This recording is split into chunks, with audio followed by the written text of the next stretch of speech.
വെള്ളിക്കോത്ത് വിജ്ഞാനദായിനി ദേശീയ വിദ്യാലയത്തിന്റെ ശതാബ്ദി ആഘോഷം ഫെബ്രുവരി 8 ഞായറാഴ്ച മുഖ്യമന്ത്രി പിണറായി വിജയൻ ഉദ്ഘാടനം ചെയ്യും. വൈകുന്നേരം 4 മണിക്ക് വെള്ളിക്കോത്തെ യങ്മെൻസ് ഗ്രൗണ്ടിലാണ് ഉദ്ഘാടന പരിപാടിയെന്നും സംഘാടകർ വാർത്താസമ്മേളനത്തിൽ അറിയിച്ചു.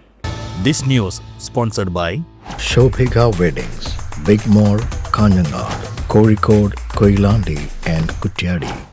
2026 ഡിസംബർ വരെ നീണ്ടുനിൽക്കുന്നതാണ് വെള്ളിക്കോത്ത് വിജ്ഞാനദായിനി ദേശീയ വിദ്യാലയത്തിന്റെ ശതാബ്ദി ആഘോഷം.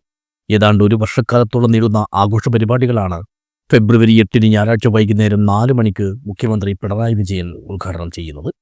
വെള്ളിക്കോത്തെ യങ്മെൻസ് ഗ്രൗണ്ടിൽ നടക്കുന്ന ഉദ്ഘാടന പൊതുയോഗത്തിൽ മണ്ഡലം MLA E. Chandrasekharan അധ്യക്ഷനാകും. Trikaripur MLA M. Rajagopalan, ജില്ലാ പഞ്ചായത്ത് പ്രസിഡന്റ് സാബു അബ്രഹാം, സംഘടക സമിതി വർക്കിംഗ് ചെയർമാനും കാഞ്ഞങ്ങാട് നഗരസഭാ ചെയർമാനുമായ BV രമേശൻ, ജില്ലാ panchayat vice president KK Soya, Kanhangad block panchayat president K. Sujatha, Ajanur ഗ്രാമപഞ്ചായത്ത് വൈസ് പ്രസിഡന്റ് മൂലക്കണ്ടം പ്രഭാകരൻ, ജില്ലാ പഞ്ചായത്ത് അംഗം K. സബീഷ്, ബ്ലോക്ക് പഞ്ചായത്ത് അംഗം K. ബിന്ദു, വെള്ളിക്കോത്ത് മഹാകവി P. സ്മാരക government vocational higher secondary school പ്രധാനാധ്യാപിക B. Prema, PT president KV Vidyadharan തുടങ്ങിയവരും വിവിധ രാഷ്ട്രീയ, സാമൂഹിക, സാംസ്കാരിക നേതാക്കളും പരിപാടിയിൽ സംബന്ധിക്കുമെന്നും ഭാരവാഹികൾ പറഞ്ഞു. മുഖ്യമന്ത്രി പങ്കെടുക്കുന്ന ഒരു പരിപാടി എന്നതിൻ്റെ പ്രാധാന്യം ഇതിന് പ്രത്യേകമായി ഉള്ളതുകൊണ്ടാണ് ഇന്നിപ്പോൾ പ്രത്യേകിച്ച് ഈ പത്രസമ്മേളനം ഉൾപ്പെടെ നമ്മൾ നടത്താൻ വേണ്ടി തീരുമാനിച്ചിരിക്കുന്നത്. അപ്പം അതിൻ്റെ അടിസ്ഥാനത്തിൽ നടക്കുന്ന ഈ പരിപാടി എല്ലാ തരത്തിലുള്ള പ്രചരണങ്ങളും നൽകി സഹായിക്കുന്നതിന് നിങ്ങളോട് ഞങ്ങൾ അഭ്യർത്ഥിക്കുകയാണ്. മാധ്യമ സുഹൃത്തുക്കളുടെ എല്ലാ തരത്തിലുള്ള പിന്തുണയും സഹായവും സഹകരണവും ഇതിൻ്റെ ഭാഗമായി ഉണ്ടാകണം.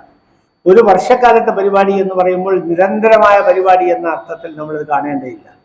ഇപ്പോൾ ഇനിയിപ്പോൾ നമ്മുടെ മുമ്പിലേക്ക് വരികയാണ് തെരഞ്ഞെടുപ്പ്. 1-2 മാസങ്ങൾ കഴിയുന്നവരെ മറ്റു വേറെ പരിപാടികളൊന്നും നടത്താൻ ചിലപ്പോൾ കഴിഞ്ഞൊന്നും വരില്ല. മെയ് മാസത്തിലാണ് ഇതിൻ്റെ അന്നത്തെ വിദ്യാഭ്യാസ ഈ വിജ്ഞാനദായിനി ആരംഭിച്ചത്. അപ്പോൾ അതിൻ്റെ അടിസ്ഥാനത്തെ മെയ് മാസം ഒറ്റക്കെ ആകുമ്പോൾ, ഒന്ന് മെയ് മാസത്തിലോ ജൂൺ മാസത്തിലോ ആകുമ്പോൾ ഒരു 2-3 മാസങ്ങൾക്ക് ശേഷം, ഇപ്പോൾ മാർച്ച്, ഏപ്രിൽ, മെയ് ഒക്കെ ആകുമ്പോൾ നമുക്കൊരു പരിപാടി കൂടി നടത്താൻ കഴിയും. ഇക്കാര്യങ്ങൾ അറിയിക്കാനായി കാഞ്ഞങ്ങാട് പ്രസ് ഫോറത്തിൽ നടത്തിയ വാർത്താ സമ്മേളനത്തിൽ സംഘടക സമിതി chairman E. Chandrasekharan MLA, convener VV Thulasi, Moolakkandam Prabhakaran, K. Prasenan, V. Ginesh, PK Nishanth എന്നിവർ പങ്കെടുത്തു. News bureau, Kanhangad.